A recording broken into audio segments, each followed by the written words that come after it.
투자는 민첩한 여우처럼. 안녕하세요. 기술적 분석 사이클 투자자 샌드폭스입니다. 자, 이번 시간 금시세 한돈 100만원 2029년도 이전에 충분히 갈 수 있다는 말씀, 핵심 근거들을 토대로 설명을 드리도록 하겠습니다. 자, 현재 물가가 굉장히 많이 낮아졌다는 이런 얘기들이 들려오고 있습니다. 엄청나게 치솟으면서 미국의 CPI가 10%대 가까이 올라갔던 거에 비하면 현재 소비자 물가는 다소 완화된 모습을 보여주고 있는 거죠. 자, 그러나 이게 단기적인 현상이고 장기적으로 봤을 때 올라갈 수밖에 없다라고 생각을 하는 이유들을 말씀드릴 건데요. 자, 일단 과거 금융위기에서 금리를 낮추는 노력이 경기 침체를 완화하는데 도움이 되었다는 역사적인 사례들이 있습니다. 자, 올해 미국에서 3차례 이상 금리를 낮출 것이다 라는 이야기들이 들리고 있는데요. 자, 금리 인하는 여러분들도 아시겠지만 대출 완화와 소비를 촉진하고 유동성이 풀리는 데 기인을 하게 되며 경기를 활성화를 시킬 수 있는데 약간의 긍정적인 역할을 합니다. 자, 그러나 여기서 문제가 있는데요. 현재는 물가가 완전하게 하락하지 않았는데 이런 과정 속에서 일시적인 강한 QT 속에서 억눌러져 온 물가를 이제 금리 인하를 통해서 다시 재촉발시킬 수 있는 경제 불안이 굉장히 남아있다고 보시면 되겠습니다. 미국은 현재 상업용 부동산 문제가 있고 중국은 증주그룹 파산 상태와 지방정부의 부채 문제가 있고, 자, 그로 인해서 현재 중국은 통화정책을 함께하고 있는데요. 이제 중국은 디플레이션이다라는 이야기도 함께 나오고 있는데, 자, 이게 이렇게 왜 나오느냐면 결국에 양극화 현상이 발생된 원인이 되겠다라는 부분이 있겠고요. 자, 우리나라도 또 문제가 있죠. 계속해서 나오는 태형건설 사태들, 그리고 부동산 PF 문제, 자, 이런 것들도 결국에 유동성 공급으로 연결이 됩니다. 이 유동성이란 건 간단히 말하면은 세금이고요. 세금이 부족하면 통화 정책을 하면서 통화를 풀어내고, 통화가 풀리면 결국에 금의 가격이 상승하게 되는 거죠. 그래서 자, 이런 부분이 물가 상승 압력을 초래하고 올해 단행될 것으로 보여지는, 자, 금리 인하는 부채를 더욱 끌어올려 이 물가 상승이 필연적으로 폭발할 수밖에 없어진다는 겁니다. 그래서 현재 금의 차트에서 커버 핸드 패턴이 나오면서 강세가 나오고 있는데, 자, 이 강세 패턴에는 필연적으로 따라야 되는 게 거래량이 첫 번째로 붙어야 되고요. 거래량이 붙는 것과 동시에 이 장기 상승을 견인할 수 있을 만한 이 재료가 나와야 되는데, 이 재료는 결국에 부채발 위기, 그리고 거기서 오는 통화 발행, 이 통화 발행으로 인한 통화 가치 하락, 그래서 보는 통화 가치가 하락하니까 여기서 금의 가격이 폭등할 수밖에 없다는 겁니다. 그래서 개인이 이런 부분에서 잘 대비할 수 있는 방법은 실물금을 어느 정도 축적을 하고 실물은을 함께 보유하면서 이 유동성 쇼크 사태까지 대비를 했을 때는 달러까지 또 어느 정도 일정 비율 가져간다면 좋을 것 같고요. 그리고 나는 주식을 좀 잘해, 자신 있어 하시는 분들이나 아니면 제 채널에서 올리는 종목 분석들이 있어요. 그리고 관심 있으신 분들은 적은 비중으로 이 포트폴리오 분산 차원에서 들어가는 것 정도는 나쁘지는 않다, 자, 이렇게 볼 수가 있겠습니다. 그래서 개인이 할 수 있는 최선은 통화가치 하락으로 대비해서 여기서 안전하게 내 돈을 잘 지키는 게 중요한 핵심 포인트가 될 수 있다고 보여지겠고요. 이 가운데 중동 확전 문제 때문에 이 홍해 리스크 등이 현재 남아 있습니다. 자, 이걸로 인해서 최단기경로 이 벌크선들이 지나가야 되는데 돌아가고 있어요. 이 무역 컨테이너선들이 더 이렇게 가면 될 거를 이렇게 돌아가면서 유가가 올라갈 수 있는 부분이 되겠다. 그래서 상승 압력은 있는데 최근에는 단기 조정을 받았죠. 그래서 잠시 인플레이션 지표가 꺾인 듯 보이지만 충분히 2차 스파이크가 올 가능성이 매우 높다고 보여지겠고요. 이거는 시대적인 흐름이 될 수밖에 없겠습니다. 금 차트를 보면은 월봉 캔들 선상에서는 굉장히 좋은 흐름들을 보여주고 있습니다. 제가 딱 이 구간부터 분석을 했죠. 분석한 기점으로부터 이 월봉 선상에서는 계속 부분이 올라갔더라. 이게 매번 조정 나올 때마다 이제 폭락한다 이게 나와도 저는 계속 올라간다는 얘기를 했습니다. 그래서 이제 아시는 분들 다 아시겠지만 금 더 사고 싶은데 어디서 사야 되냐, 이 단기 분석을 좀 도와달라고 하시는 분들 계세요. 그래서 월봉 캔들에서는 계속 올라가겠지만 이 주봉과 일봉 캔들의 단기를 잡을 필요가 있어 보이죠. 그래서 가져왔습니다. 이 주봉 캔들인데요. 현재 금 가격의 이 주봉 캔들 선상에서는 이 상승이 두 차례 나오고 되돌림 조정이 한 캔들 나온 모습 입니다. 사실상 신고가 흐름을 한번 연출했기 때문에 크게 그전처럼 이렇게 큰 낙폭을 보일 것이다 라고 보는 건 조금 어려울 것 같습니다. 이런 식의 하락은 저는 발생되지 않을 것이다 라고 보고 있고요. 자, 이런 하락이 아니라 그냥 이런 살짝의 조정폭입니다. 이제 소폭의 조정폭이 나오고 있는데 거의 다 왔어요. 금 가격 이제 일봉에서 또 좁혀서 보겠습니다. 일봉에서는 현재는 이 단기 캔들의 이 구간에서 수급이 들어온 모습을 볼 수가 있겠는데요. 자, 이 구간이 바닥일 수도 있겠지만 만약 추가 하락한다고 했을 때 자, 이런 패턴을 그릴 수가 있어요. 어떤 패턴이냐? 이 구간, 매물대 그렸던 구간, 그리고 중간 바닥, 우측 바닥으로 해서 이렇게 해서 여기 하단까지 찍고 올라갈 수 있는 부분이 있겠습니다. 자, 그래서 자, 이렇게 보면은 약간 변형된 역헤드 숄더 패턴이 나오는 것이죠. 그래서 이러한 상승 반전의 패턴도 볼 수는 있을 것이다 라고 말씀드린 거고요. 그래서 여기까지 내려간다는 걸 의미하는 게 아니라 지금은 단기 추세선상 지지 구간이기 때문에 만약에 이 구간을 이탈한다라고 가정을 하면은 여기까지는 하단이 열려있다 라고 보시면 되겠습니다. 자, 이 추세가 굉장히 강했어요. 이번에 이 추세가 보통 여기서 한번 저항받고 한번 눌리고 여기서 다시 한번 두 번 저항받고 이렇게 갈 수 있을 법한 차트였는데 보시다시피 굉장히 힘이 강했습니다. 그래서 바로 이 구간 돌파 한번 나왔죠. 그리고 눌림 나오고 상승 나오고 조정 나오면서 이 구간 수렴을 그리고 있기 때문에 만약에 이 수렴으로 해서 이렇게 올라갈 수도 있겠지만 이탈한다면 이렇게 횡보하고 올라갈 것이다. 결국에 상방입니다.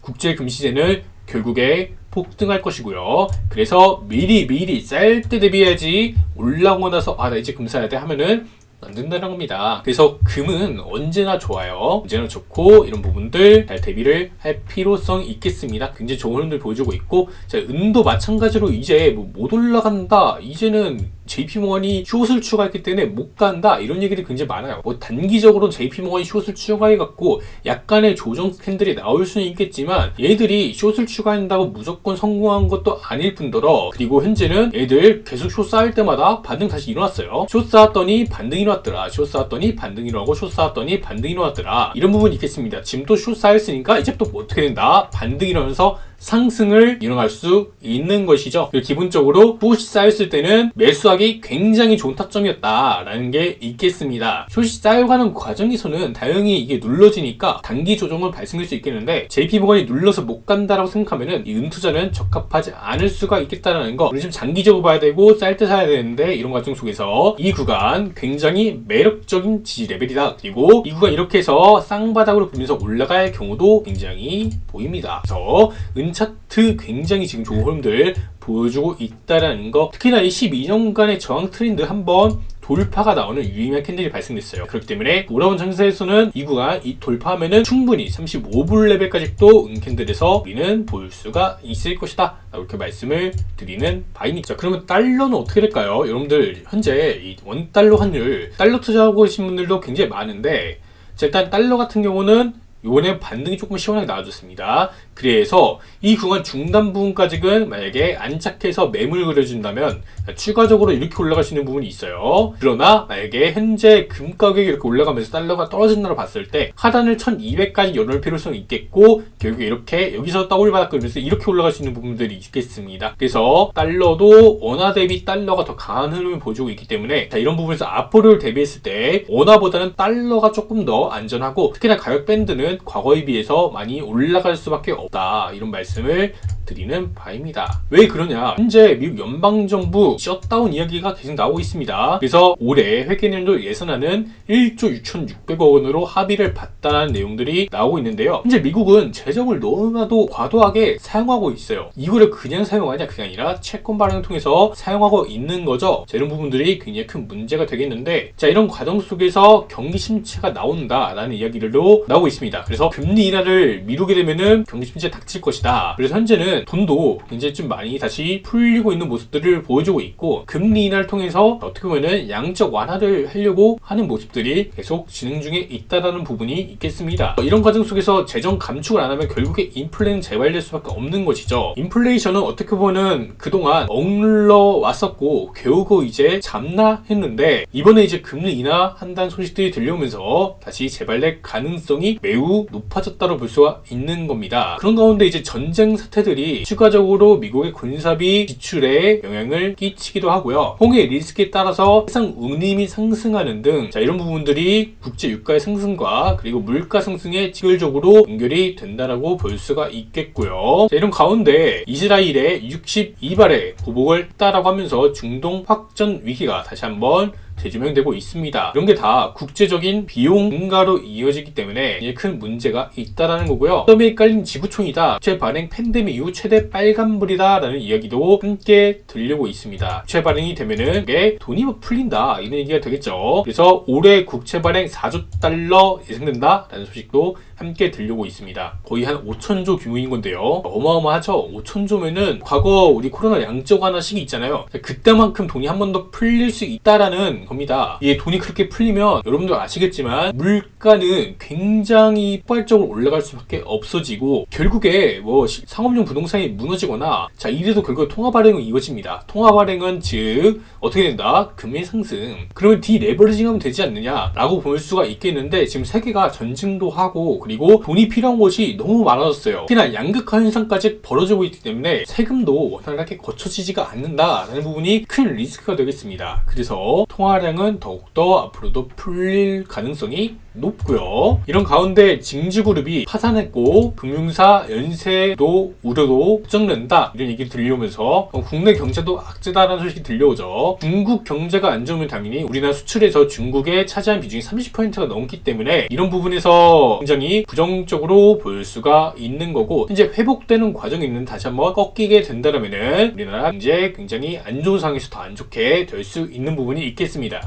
자, 중주그룹 파산했다고 하는데 84조 규모라고 해요. 근데 중국이 부동산 부양에 64조 유동성 지원을 했다라고 합니다. 중국 실물금을 계속해서 축적하고 있잖아요. 지난 5년간 계속해서 실물금을 늘려오는 게 결국에 이런 유동성 지원책 이런 문제들이 앞으로 벌어질 것이란 걸 알고 있었기 때문에 그런 게 아닌가라는 부분을 생각해 볼 수가 있겠고 그래서 위안화의 가치도 떨어지고 있다라고 보시면 되겠습니다. 자, 이런 가운데 부실 PF 사업장 LH가 매입한다는 소식이 들려오면서 우리나라도 85조 알파 유동성 공급을 한다는 소식이 들려오고요. 자, 유동성 공급은 결국에 그냥 나오는 게 아니라 세금에서 나오는 거고 세금이 부족하면 통화 발행이 되는 거고 통화 발행이 되면은 원화가치 하락이 불러오고 그 다음에 물가의 상승이 동반되는 게 결국에 통화가 팽창되는 데 있다라고 보시면 되겠습니다. 이런 가운데 중국, 미국 부동산 위기 직면됐다. 정상까지 수년이 소요된다 라는 이야기도 함께 들려오고 있고요. 중국, 미국, 한국 그리고 다양한 국가들, 유럽가들도 굉장히 많이 어려운 상태에 있고요. 자, 이런 게 결국에 뭐로 이끌된다? 금 가격의 상승으로 이어질 수밖에 없다라는 겁니다. 자, 그래서 금의 상승은 우리가 하루하루 보면은 되게 오르는 것 같지도 않고 뭔가 재미없고 이런 모습을 보여줄 수가 있어요. 근데 우리가 알아야 될 게 금이 대세 상승하는 시기 7배씩 오르는 시기가 있어요. 이 시기에서도 그냥 오르는 게 아니라 굉장히 긴 기간 얼마 걸렸다? 4,383날이 걸렸습니다. 4,000일이 걸렸기 때문에 우리는 거의 10년 가까이 이런 흐름에서 봐야 되는데 앞으로의 경제 사이클이 빨라졌기 때문에 한 5년을 봤을 때 이 사이클 상승 사이클이 형성된 게 아닌가라는 말씀을 드린 거고요. 그래서 금의 슈퍼 사이클이 왔다라고 말씀을 드리는 이유입니다. 언제부터? 그때부터 컵의 핸드 패턴 손잡이 부근부터 완성이 되었고 여기서부터 급등세 엄청난 강세가 펼쳐지고 있다라고 말씀을 드린 거고요. 보시는 차트는 우리나라 통화량 M2입니다. 자, 금리 인상에도 불구하고 더 증가했어요. 자, 과거 몇 년 전으로 돌아가 볼까요? 미국이 금리 인상을 당하자 우리나라도 한국은행에서 3.5%까지 금리를 올렸습니다. 자, 근데요, 보통 금리가 올라가면은 이 디레버리징, 통화의 감소가 일어나야 되는데 오히려 이런 과정 속에서 증가가 일어나고 있어요. 이게 왜 그러냐? 결국에 이제 자영업자 어려우니까 돈 끌어다가 빌려주고 자영업자 대출 없던 걸로 하겠다 뭐 이런 얘기도 하고 있어요. 그러니까 사업을 하는데 코로나 때문에 장사가 안 됐으니까 이거를 나라가 돈을 지원해줄게. 너희 파산하지 마. 이렇게 지금 도와주고 있는 거예요. 게다가 이제 PF 문제 터지니까 PF도 돈 줄게. 망하지 마. 아직 망할 때 아니야. 너희들 망하면은 이제 은행이 무너지고 뱅크런 사태가 벌어지면서 경제가 파국으로 치닫을 거야. 그렇기 때문에 통화를 풀어서 막아줄게. 라고 지금 되고 있는 거고요. 자, 결국에 이거는 우리가 지금 들고 있는 화폐 있잖아요. 이게 가치가 휴지 조각이 되고 있는 겁니다. 그래서 자, 이런 부분에서 말도 안 되죠. 금 가격이 상승이 아니라 어떻게 보면은 통화에 풀린 게 양이 많아졌기 때문에 그래서 금의 상승이 일어난 것처럼 보이는 거죠. 그래서 자, 볼까요? 자, 이 차트와 우리나라 M2, 이 차트와